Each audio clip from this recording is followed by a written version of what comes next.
Graça e paz da parte de Deus, nosso Pai, da do Senhor Jesus Cristo, para todos os irmãos, amigos e ouvintes desta palavra. A reflexo, quem vos fala é a missionária Zélia, membro da Segunda Igreja Presbiteriana em Campina Grande, que faz parte da missão Cariri para Cristo. Nós vamos refletir na palavra de Deus neste momento, no Salmo 116, precisamente no versículo 12, que tem a seguinte pergunta: que darei ao Senhor por todos os seus benefícios para comigo? Que darei? Você tem observado os benefícios que Deus tem te proporcionado na sua caminhada? Você pode até dizer, mas eu estou enfermo, mas eu estou desempregado, mas eu não tenho uma família. E citando N coisa. Quero te dizer que o dom da vida já é algo que vai além de qualquer outra coisa que você possa usufruir nesta caminhada.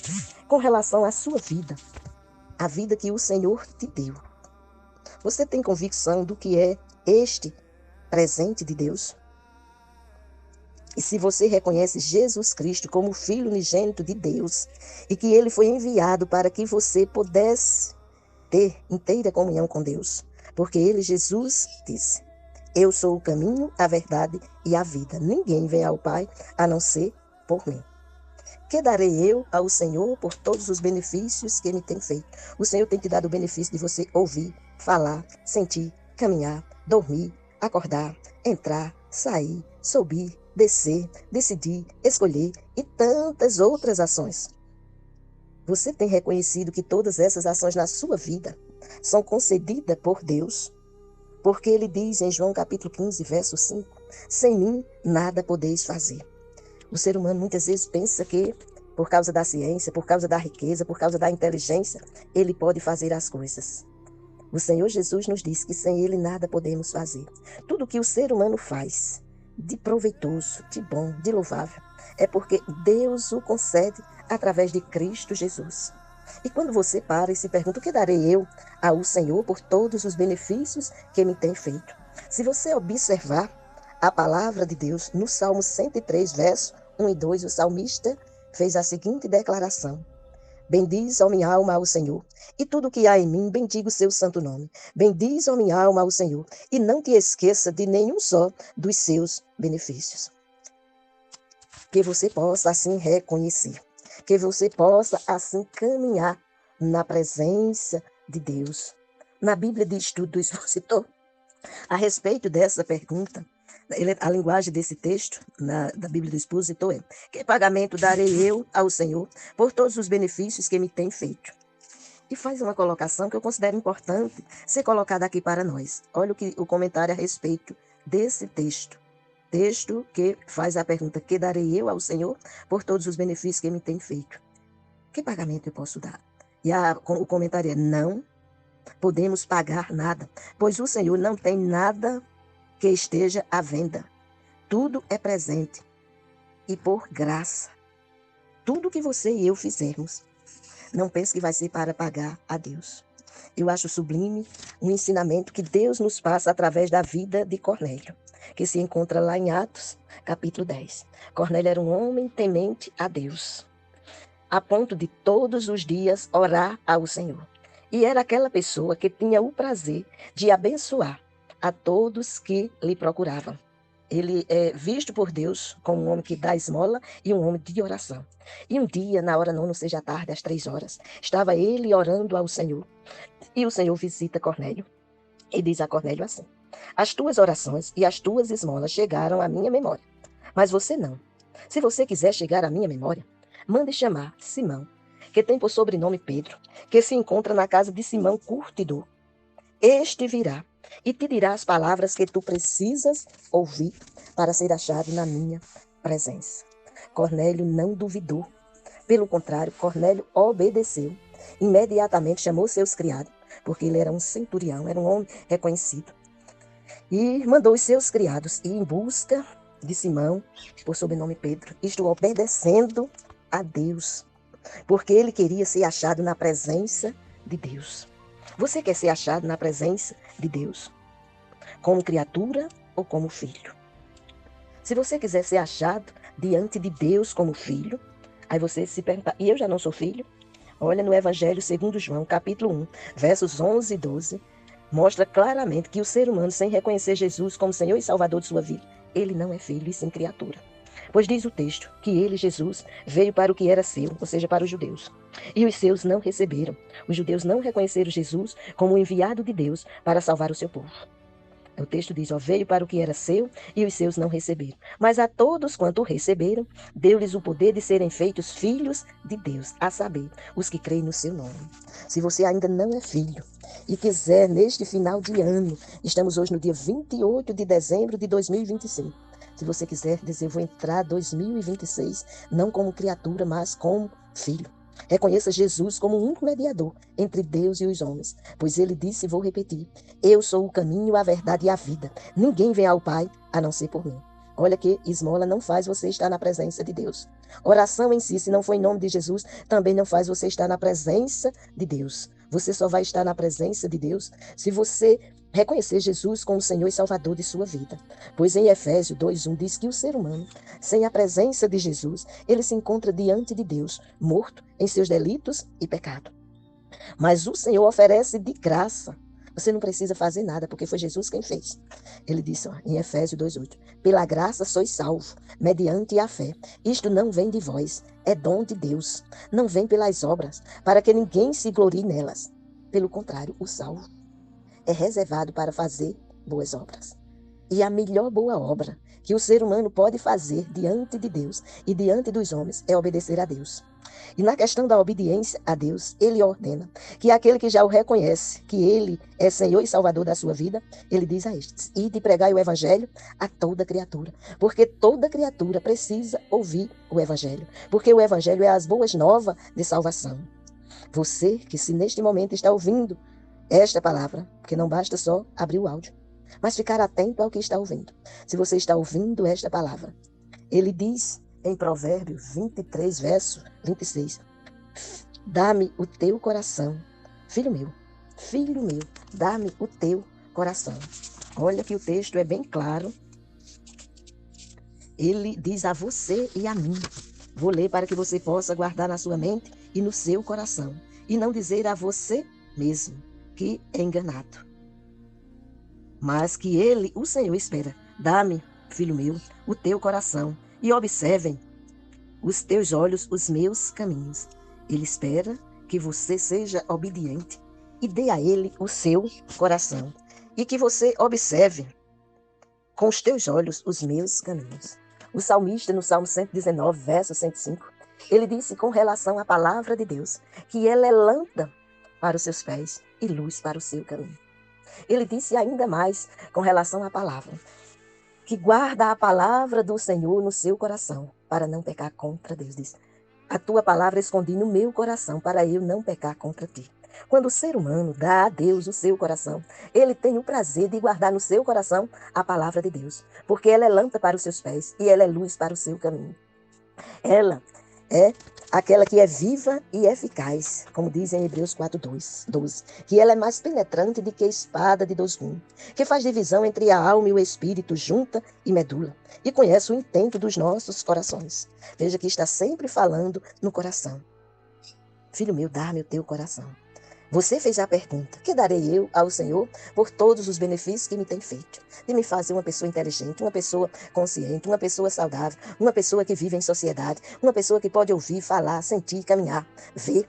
Uma pessoa que pode discernir as coisas. Que darei eu ao Senhor por tudo isso e tantos mais benefícios? Que tem me dado o ar que respiro, que tem que me dado o pão de cada dia, que tem me dado uma família, mesmo que você hoje se diga, sou só. Você não veio ao mundo se não tivesse um pai e uma mãe. Que darei eu ao Senhor? E o Senhor, dizem, usando o sábio, em Provérbios 23, verso 26, dá-me o teu coração, dá-me a quem ele diz, filho meu. Mas para você ser filho, você precisa reconhecer que ele é Senhor e Salvador da sua vida, como mostra no primeiro capítulo do Evangelho de João, nos versos 11 e 12, como já citei. E como posso eu fazer essa entrega ao Senhor? Fazendo uma oração a ele. E o que é uma oração? Uma oração é falar com Deus, é chegar diante dele e dizer a ele, Senhor, eu estou aqui. Sonde e prescruta o meu coração. Vê se há em mim algum caminho mau e guia-me, Senhor, pelo caminho eterno. Porque a oração é necessária ao cristão. É uma pergunta que se encontra no Catecismo de Heidelberg. E a resposta a essa pergunta é porque a oração é a parte principal da gratidão que Deus requer de nós. Deus requer do ser humano um coração grato. Grato porque foi Ele quem lhe fez. Grato porque Ele lhe deu a vida. Grato porque Ele cuida de você no deitar, no levantar, na entrada, na saída. Como diz o Salmo 121. Além disso, Deus quer conceder sua graça e seu Espírito Santo somente aos que continuamente lhe pedem e agradecem de todo o coração. A esse texto você ainda contempla o Salmo 50, versos 14 e 15. E no verso 17 do Salmo 51 diz que há um coração quebrantado e contrito, o Senhor não desprezará. Mateus capítulo 7, versos 7 e 8. Pedi e dá-se-vos-á. Buscais e achareis. Batei e abre-se-vos-á. Porque o que pede, recebe. O que busca, acha. E o que bate, abre-se-lhe-á. Peça a Deus, em nome de Jesus, porque Ele mesmo disse, Jesus, tudo o que pedirdes ao Pai, pedi em meu nome, e assim o Pai o fará. Lucas capítulo 11, verso 9 e 10. 1 Tessalonicenses 5, 17 e 18, o verso 17 de 1 Tessalonicenses diz a você e a mim que devemos orar sem cessar, ou seja, devemos conversar com Deus sem cessar, em todo tempo e lugar. Orai sem cessar, ou seja, converse com Deus sem cessar. E no verso 18 diz, em tudo dai graça, porque esta é a vontade de Deus em Cristo Jesus, o Senhor. Em tudo dai graça. Em Provérbio, capítulo 3, versos 1 e 2, eu vou ler para você ver o que é que o Senhor diz. Ó. Um conselho que Ele te dá. Meu filho, não se esqueça dos meus ensinos, e que o seu coração guarde os meus mandamentos. O Senhor espera que a gente não esqueça os ensinamentos dele e que no nosso coração guardemos os seus mandamentos. Porque eles aumentarão os seus dias e lhes acrescentarão anos de vida e paz. O Senhor espera que você e eu andemos assim na presença dele. Busquemos a sua face, sejamos gratos a ele, que possamos não esquecer dos seus ensinamentos, porque o ensinamento do Senhor é lâmpada para os nossos pés e é luz para o nosso caminho. Qual tem sido o teu caminho? O caminho da obediência, o caminho da gratidão, o caminho da observação da palavra, o caminho de ouvir teu pai e tua mãe, o caminho de ser exemplo para teu filho, para tua filha, o caminho de ser exemplo para o teu esposo ou para a tua esposa. Que caminho tem sido o seu? Geralmente, quando se chega ao término de um ano, como estamos chegando agora, o ser humano tem umas proposições e dentre elas de dizer, no próximo ano vai ser um ano melhor. No próximo ano eu vou fazer assim e vai fazendo uma lista do que vai fazer. Será que você tem colocado na sua lista de 2025, que agora já está faltando 3 dias para ser encerrado, de dizer eu vou buscar a Deus em primeiro lugar? Ou você está se dizendo agora, ao ouvir essa reflexão, e em 2025 praticamente eu não busquei ao Senhor, mas 2026 eu prometo que vou fazer isso. Se esta é uma promessa que você fez e não cumpriu, busque cumprir. Pois em Mateus capítulo 6, verso 33, o Senhor nos ensina, nos orienta a dizer, buscai, pois, em primeiro lugar, o reino de Deus, a sua justiça, e estas coisas vos serão acrescentadas. E você pode se perguntar, que coisas são essas que o Senhor está dizendo que serão acrescentadas? Aí você vai para esse mesmo texto, que texto? Mateus 6, e lê a partir do verso 25, e você vai contemplar que o que o ser humano se preocupa, o que o ser humano está preso a buscar no seu dia a dia. O Senhor diz que quando ele se dispõe nas mãos dele, buscando em primeiro lugar o reino dele, a justiça dele, ele acrescentará o que você necessita. Vou ler o texto para que você possa observar. E quando você se perguntar, que darei eu ao Senhor por todos os benefícios que ele tem feito? Você possa dizer a ele, Senhor, aqui estou eu. Habita em meu coração. Faz com que eu guarde a tua palavra no meu coração, para eu não pecar contra ti. Faz com que eu ande em unidade com os que me cercam, porque a sua palavra ensina que é bom e agradável que os irmãos vivam em união, que é como o óleo precioso que desce sobre a barba de Arão, que desce a orla das suas vestes, e ali o Senhor ordena a bênção e a vida para sempre. Que darei eu ao Senhor por todos os benefícios que me tem feito? Busca em primeiro lugar o reino de Deus, a sua justiça, e estas coisas vos serão acrescentadas. Olha o que diz a respeito dessas coisas. Por isso vos digo, não andeis ansiosos por vossa vida, quanto ao que haveis de comer ou beber, nem pelo que vosso corpo, quanto ao que haveis de vestir. Não é a vida mais do que o alimento, e o corpo mais do que as vestes? Observai as aves do céu, não semeiam, não colhem, nem ajuntam em celeiro, contudo vosso Pai Celeste as sustenta. Porventura não valeis vós muito mais do que as aves? Qual de vós, por ansioso que esteja, pode acrescentar um côvado ao curso da sua vida? E por que andais ansiosos quanto ao vestuário? Considerai como crescem os lírios do campo. Eles não trabalham nem fiam. Eu, contudo, vos afirmo que nem Salomão, em toda a sua glória, se vestiu como qualquer deles. Ora, se Deus veste assim a erva do campo, que hoje existe e amanhã é lançada no forno, quanto mais a vós outros, homens de pequena fé. Portanto, não vos inquieteis dizendo que comeremos, que beberemos, ou com que nos vestiremos. Porque os gentios é que procuram todas estas coisas, pois vosso Pai Celeste sabe que necessitais de todas elas. Buscai, pois, em primeiro lugar o seu reino e a sua justiça, e todas estas coisas vos serão acrescentadas. O que comer, o que beber, o que vestir, o Senhor vem suprir. E ele fecha o texto dizendo: portanto, não vos inquieteis com o dia de amanhã, pois o amanhã trará os seus cuidados. Basta ao dia o seu próprio mal. Basta que você hoje disponha-se em buscar em primeiro lugar o reino de Deus, a sua justiça, e as demais coisas vos serão acrescentadas. Quando você fizer a pergunta: que darei eu ao Senhor por todos os benefícios que me tem feito? Tem me dado o que comer, o que beber, o que vestir? Que darei eu ao Senhor? E você possa fazer como diz em Provérbios, capítulo 3, verso 1 e 2, que você tenha observado a palavra do Senhor, que você tenha estado atento a ouvir o Senhor, porque Ele te chama de meu filho, e Ele te diz: não te esqueças da minha lei, e o teu coração guarde os meus mandamentos, porque eles ampliarão os teus dias, e os anos de vida e paz te serão acrescentados. Quando você dê a primazia ao Senhor. Se você não fez isso até hoje, como eu perguntei antes, e agora volto a te perguntar, faça isto agora. Não se prenda ao seu conhecimento. Não se prenda ao que você tem economicamente falando. Não se prenda ao status que você tem na sociedade. Mas pense em sua alma. E coloque-se diante de Deus, dizendo: Senhor, a partir de hoje eu quero te servir como filho. Porque o filho é cuidado do Pai. É o Pai quem cuida do filho. Se você quer ser cuidado por Deus, se você quer usufruir das dádivas de Deus, se coloque diante dele através de Cristo Jesus. E diga: a partir de hoje não serei mais criatura.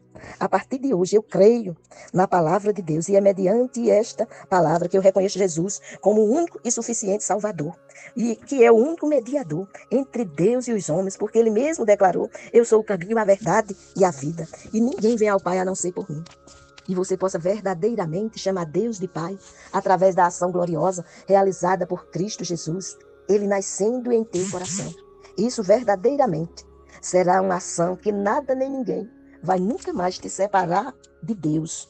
Não vai ser nenhuma necessidade material, não vai ser nenhuma necessidade física, não vai ser nenhum abandono que vai fazer com que você perca essa comunhão. Pois em Romanos capítulo 8, do verso 31 ao verso 39, deixa bem claro que nada nem ninguém nos separa do amor de Deus que está em Cristo Jesus, o Senhor. Pois o apóstolo Paulo, escrevendo aos Romanos, declara para os romanos, que é uma declaração também a você e a mim, fazendo a seguinte pergunta: que diremos, pois, à vista destas coisas? Se Deus é por nós, quem será contra nós? Então, ele inicia o texto fazendo essas duas perguntas. E segue: aquele que não poupou o seu próprio filho, antes por todos nós o entregou, porventura não nos dará graciosamente com ele todas as coisas? Veja que eu citei o texto de Mateus, que todo o nosso suprimento vem de Deus. Aí ele segue ainda perguntando, fez a primeira pergunta, fez a segunda, fez a terceira, e a quarta pergunta é: quem tentará acusação contra os eleitos de Deus? E a resposta é Deus quem os justifica. Vem mais uma pergunta: quem os condenará? E a resposta é Cristo Jesus quem morreu, ou antes quem ressuscitou, o qual está à direita de Deus e também intercede por nós. Vem mais uma pergunta: quem nos separará do amor de Cristo? E a resposta será tribulação, ou angústia, ou perseguição, ou fome, ou nudez, ou perigo, ou espada? Veja que é uma resposta dada através de várias perguntas. A primeira seria: será tribulação? A segunda seria: será angústia? A terceira seria: será perseguição? A quarta seria: será a fome? A quinta seria: será a nudez? A sexta seria: será o perigo? E a sétima seria: será a espada? Como está escrito: por amor de ti somos entregues à morte o dia todo. Fomos considerados como ovelha para o matadouro. Em todas estas coisas, porém, somos mais que vencedores por meio daquele que nos amou. porque eu estou bem certo de que nem a morte, nem a vida, nem os anjos, nem os principados, nem as coisas do presente, nem do porvir, nem os poderes, nem a altura, nem a profundidade, nem qualquer outra criatura poderá separar-nos do amor de Deus que está em Cristo Jesus, nosso Senhor. Que Ele seja o Senhor da tua vida, em todos os momentos, em qualquer circunstância, você possa declarar: eu sou filho ou filha de Deus, e o meu mediador é Jesus Cristo, o Filho unigênito de Deus. Entre 2026 com esse pensamento e seja guiado por esse ensinamento para a glória de Deus e a alegria do teu coração. Amém.